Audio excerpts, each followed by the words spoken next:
Hey, how's it going? This is coming to a point for me now where when I feel inspired to talk about a certain subject, I take advantage of that moment and go ahead and do it. So even though it appears in the end that this is all coming in a particular order, it's not really. Um, if you get one, if you get my meaning. For example, I'm jumping way ahead because I thought of this example that I came across. Um, I thought about this example that I did on my last MySpace when I was putting this stuff on. Um, and I thought it was a good idea to give you the example again. Um, so I'm going to do that. I'm not sure what point this video is going to be put in, but it's going to be used. What I'm going to do is I'm going to try to describe the nature of God the way I understand God, not the nature of God. Well, I'm going to try to describe, if you can put it in this sense, the physicality of God or what God is. I can't say nature of God, because to say nature of God, you have to include who He is. Who He is, not just what He is. So this is what He is, okay? In my humble opinion, and, you know, I'm never going to say anything here that's going to jeopardize my relationship with the Lord. Okay.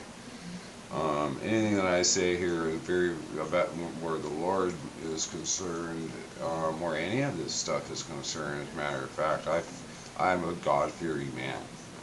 You know, when I say I'm a God-fearing man, I only fear one thing, and that's separation from God.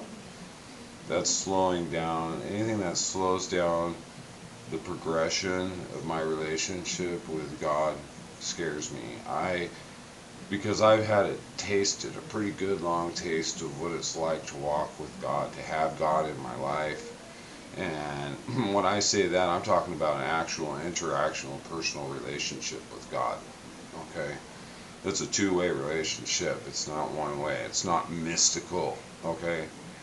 Um, I've had a taste of what it's like, and for to live without the Lord now, our relationship as far as we've come now, to me would be death. That would be true death. So that's the only thing that I fear is saying something that would compromise the closeness that I have in my relationship with God. So trust me, I'm not ever going to come on here and try to mislead a person, because to mislead somebody is probably to commit one of the most serious sins that one can commit in the eyes of the Lord. You don't want to mislead a sheep. Jesus said it's better to have a stone tied around your neck and drown than it is to mislead one of his sheep. So, you know, and the other thing is, I already know and trust in what the Lord has told me, and that is that nobody will ever snatch me from His hand. I'm already with God and in God already, okay? And I haven't even left this body yet, okay? And I can tell you that with everything I believe in, from the very foundation of my existence, of everything that I am, okay? The Lord is with me. Okay, now, so here's how I'll try to describe them. My fingers are dirty because I was working over here. So let's say that this is God, okay, and for the sake of demonstration here, okay, let's say that this is God, okay, and inside of this is everything that there is.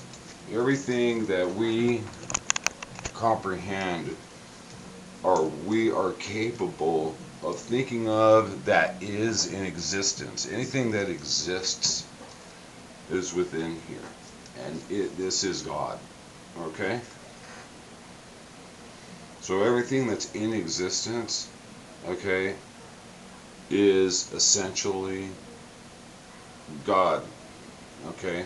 Because not physically, because no, what I'm saying is that God is omniscient and he is essentially holding everything together and seeing everything that's happening from beginning to end at the same time.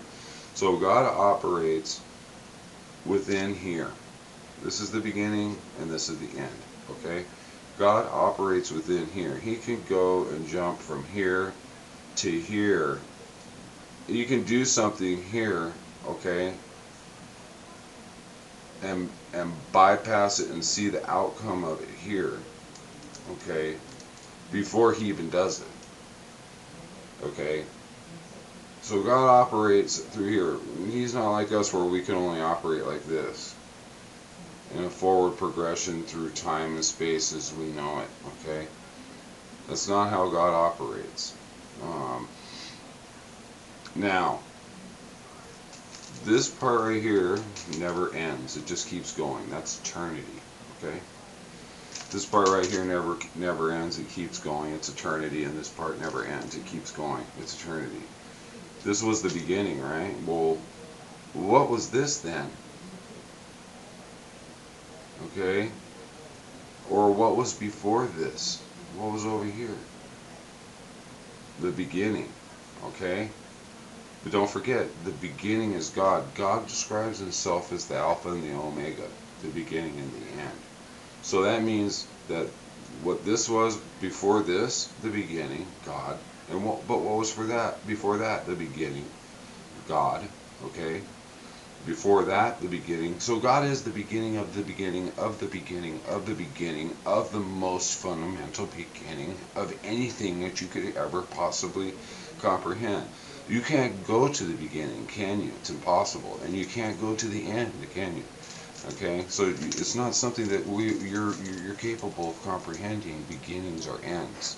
Okay, let's just say that is the part of mysteriousness of God that we don't understand.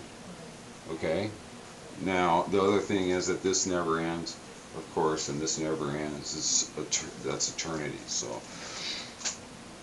that's my kind of a description of the physicalness of, or what God is. Okay, God is everything in existence from beginning to end, and the part that keeps going in all directions is continuing to keep going faster than light speed. See, that's the thing, that space, the way we would understand it, is one of the things that expands faster than light.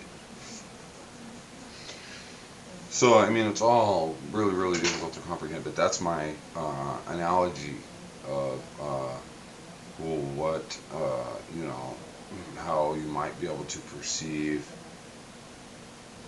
the way that I would perceive the God of the Bible. Okay? Watch for the next one because I'm totally losing track of where I am. Sorry.